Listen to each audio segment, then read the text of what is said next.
നമസ്കാരം. പി ദിവ്യ കഴിഞ്ഞ ദിവസം ഏറെ കാലത്തിന് ശേഷം ഡിവൈഎഫ്ഐയുടെ പൊതുവേദിയിൽ വന്നു മാധ്യമങ്ങൾക്ക് നല്ലൊരു താങ്ങിയ ഉടനെ ഉടവാളും വലിച്ചൂരി ഇന്നിപ്പോ ഉറഞ്ഞു തുള്ളുകയാണ്. എന്തോ ഒരു വലിയ സംഭവം കണ്ടെത്തിയതുപോലെ കുറ്റപത്രവുമായി ബന്ധപ്പെട്ട് വലിയ വലിയ വാർത്തകളായിട്ട് പടച്ചു വിടുകയാണ്. അപ്പോ എന്താണ് ഇന്നിപ്പോ ആ ഉറഞ്ഞു തുള്ളലിനുള്ള കാര്യം നിങ്ങൾക്കറിയണ്ടേ? ഇന്നലത്തെ ഈ ഒരൊറ്റ വാചകമാണ്. ഇടതുപക്ഷ വാർത്തകൾ കിട്ടിയാൽ മാത്രമാണ് അവർക്ക് റേറ്റിംഗ് ഉണ്ടാവുക. നിങ്ങൾ നോക്കൂ, പി പി ദിവ്യ പേര് കിട്ടിയാൽ മതി. ഇപ്പൊ വാർത്തയായിരുന്നു അല്ലെ? പി പി ദിവ്യ എന്നുള്ള പേരെന്നെ വാർത്തയാണ്. ഇപ്പോ പി പി ദിവ്യ എന്നുള്ള പേരെന്നെ വാർത്തയാണ്. എന്നോട് പ്രായമുള്ള ഒരു കമ്മ്യൂണിസ്റ്റുകാരനായിട്ടുള്ള നമ്മളൊക്കെ മാതൃകയാവുന്ന സഖാവിന്റെ നാട്ടിൽ പാർട്ടി ലോക്കൽ കമ്മിറ്റിയില്ല, പാർട്ടി ലോക്കൽ സെക്രട്ടറി അല്ല, പാർട്ടി ഏരിയ കമ്മിറ്റി ഇല്ല കേട്ടോ. എന്നെ വാത്സല്യത്തോട് ചേർത്ത് പിടിച്ച് ആ ഉത്തരനായ കമ്മ്യൂണിസ്റ്റുകാരൻ എന്നോട് പറഞ്ഞൊരു കാര്യമുണ്ട്. മോളെ, നീ അവർക്ക് ശത്രുവായിരിക്കാം, നിന്നെ കുറിച്ചുള്ള വാർത്തകൾ ചെയ്തുകൊണ്ടേയിരിക്കും.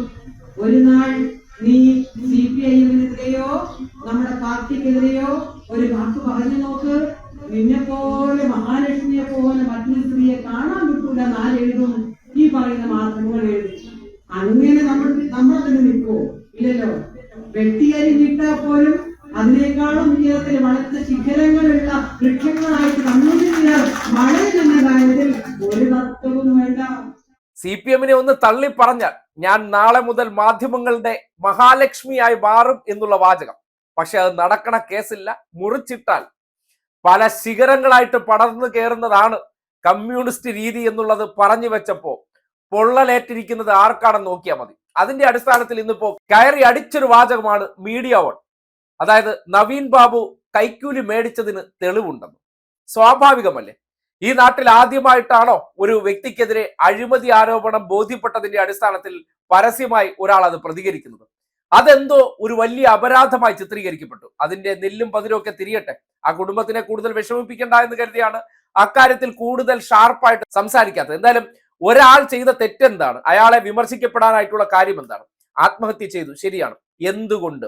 അതിന് പേര് പറഞ്ഞോ പണം മേടിച്ചോ ഒന്നും പറഞ്ഞിട്ടില്ല. പക്ഷെ അന്വേഷണ റിപ്പോർട്ടിൽ വളരെ കൃത്യമായി കളക്ടറുടെ മൊഴിയുണ്ട്. ഈ സംഭവത്തിന് ശേഷം കളക്ടറെ വിളിച്ചിട്ടുണ്ട്. റൂമിൽ ചെന്ന് തനിക്കൊരു തെറ്റ് പറ്റിയെന്ന് തുറന്നു പറഞ്ഞിട്ടുണ്ട്. അത് കുറ്റപത്രത്തിൽ വെണ്ടയ്ക്ക അക്ഷരത്തിൽ അടിച്ചു വെച്ചിട്ടുമുണ്ട്. ഇന്നലകളിൽ ഇതൊന്നും കാണാതിരുന്നവർ, ഇതിനെക്കുറിച്ച് മിണ്ടാതിരുന്നവർ പൊടുന്നനെ ഒരു പ്രതികരണം പി ദിവ്യ ഈ മാധ്യമങ്ങൾക്കെതിരെ നടത്തിയപ്പോ അതുമായിട്ട് അങ്ങ് പുറത്തേക്ക് ചാടി വീഴുകയാണ്. ദിവ്യയെ രക്ഷപ്പെടുത്താൻ എന്തോ ശ്രമമാണെന്ന്. മൊഴി കൊടുത്തിരിക്കുന്നത് ഒരു കളക്ടറാണ്. കളക്ടർ എന്ന് പറഞ്ഞാൽ CPM കാരനല്ല, അയാൾ ഒരു IAS ഉദ്യോഗസ്ഥനാണ്. ആ IAS ഉദ്യോഗസ്ഥന് അയാൾക്ക് അറിയാവുന്ന കാര്യം ഒരു കേസുമായി ബന്ധപ്പെട്ട് അന്വേഷണ ഉദ്യോഗസ്ഥർക്ക് മുൻപാകെ പറയും. കാര്യം ആ വിഷയം ഉണ്ടാകുമ്പോൾ എന്താണ് സംഭവിച്ചതെന്ന് അറിയാൻ കളക്ടർ നവീൻ ബാബുവിനെ ചേംബറിലേക്ക് വിളിപ്പിക്കുന്നുണ്ട്. ചേംബറിൽ വന്നിരുന്നതിന് ശേഷം അദ്ദേഹം പറഞ്ഞ കാര്യത്തെക്കുറിച്ച് കൃത്യമായി ആ മൊഴിയിലുണ്ട്. ആരുടെ? കളക്ടറുടെ മൊഴിയിൽ. സ്വാഭാവികമായിട്ടും ആ കുറ്റപത്രത്തിലെ സാഹചര്യ തെളിവുകൾ വെച്ചിട്ട് നവീൻ ബാബു എന്തിനാണ് പമ്പുടമയെ വിളിച്ചിരിക്കുന്നത്, പമ്പുടമ അദ്ദേഹത്തിന്റെ ഗസ്റ്റ് ഹൗസിലേക്ക് എന്തിനു പോയി, ഈ ചോദ്യമൊക്കെ നിൽക്കുന്നുണ്ട്. പോകുന്നതിന് തൊട്ട് തലേ ദിവസം സ്വർണം പണയം വെച്ച് 1 ലക്ഷം രൂപ വായ്പ എടുത്തിട്ടുണ്ട്. അതായത് സാഹചര്യങ്ങളെല്ലാം ഓക്കെയാണ്. 2 പേർ മാത്രം ഒരു ഗസ്റ്റ് ഹൗസിൽ വെച്ച് കാണുകയും അവിടെ പണം കൈമാറിയോ ഇല്ലയോ എന്നതിന് തെളിവില്ല, അതിന് കാഴ്ചക്കാരുമില്ല. അതിൽ ഒരാൾ ഇന്നില്ല, കൊടുത്തു എന്ന് പറയുന്ന ആൾ ഞാൻ പണം കൊടുത്തു എന്നാണ് പറയുന്നത്. അതിൽ ദിവ്യ എന്താണ് പിഴച്ചത്? ഇത് അറിഞ്ഞതിനെ കുറിച്ച് പുറത്തു പറഞ്ഞതാണോ മഹാ അപരാധം? അതാണ് ഏറ്റവും വലിയ കുറ്റമായിട്ട് ചിത്രീകരിക്കപ്പെടുന്നത്. ആ നിലയ്ക്ക് കേരളത്തിലെ മാധ്യമങ്ങൾ സമാനതകളില്ലാതെ വേട്ടയാടി. എന്തിന്റെ പേരിൽ? ഒരു ഇടതുപക്ഷത്തിന്റെ വനിതാ നേതാവ് എന്ന ഒറ്റ കാരണത്താൽ. ഇതൊരു കോൺഗ്രസ്സുകാരിയോ ഒരു സംഘപരിവാറുകാരിയാണെങ്കിൽ ഈ പേരോ അല്ലെങ്കിൽ സംഘടനയുടെ പേര് പോലും വരാതെ ഈ സംഭവം ഒതുക്കി തീർത്തനെ. നിങ്ങൾ എത്ര സംഭവങ്ങൾ ഈ നാട്ടിൽ അതിനുശേഷം കണ്ടതാണ്. ആ വിഷയത്തിലൊന്നും ഉണ്ടാകാത്ത മാധ്യമ വിചാരണ പി ദിവ്യ എന്തുകൊണ്ട് നേരിട്ടെന്ന് പറഞ്ഞാൽ ഒറ്റ കാര്യമേ ഉള്ളൂ. അവർ ഇടതുപക്ഷക്കാരിയായി മാറി. അവർ തിരിച്ച് പൊതുവേദികളിൽ എത്തിത്തുടങ്ങിയപ്പോൾ മാധ്യമങ്ങൾ ഭയപ്പെടുകയാണ്. അതായത് ഇന്നലകളിൽ ഏറ്റതൊന്നും അവർ മറക്കത്തില്ലല്ലോ. അത് മാധ്യമങ്ങൾ തിരിച്ച് മനസ്സിലാക്കേണ്ട ഒരു കാര്യമാണ്. കൊടുത്തവൻ ചിലപ്പോൾ മറന്നുപോകും, പക്ഷെ കൊണ്ടവന് ഇവിടെ തന്നെ കാണും. ആ മുറിവ് അങ്ങനെ പെട്ടെന്ന് മാഞ്ഞു പോകാൻ പോകുന്നില്ല. കാര്യം തെറ്റ് ചെയ്തിട്ടുണ്ടെങ്കിൽ ആ രീതിയിൽ ശിക്ഷിക്കപ്പെടുന്നതിൽ ഒരു തെറ്റുമില്ല.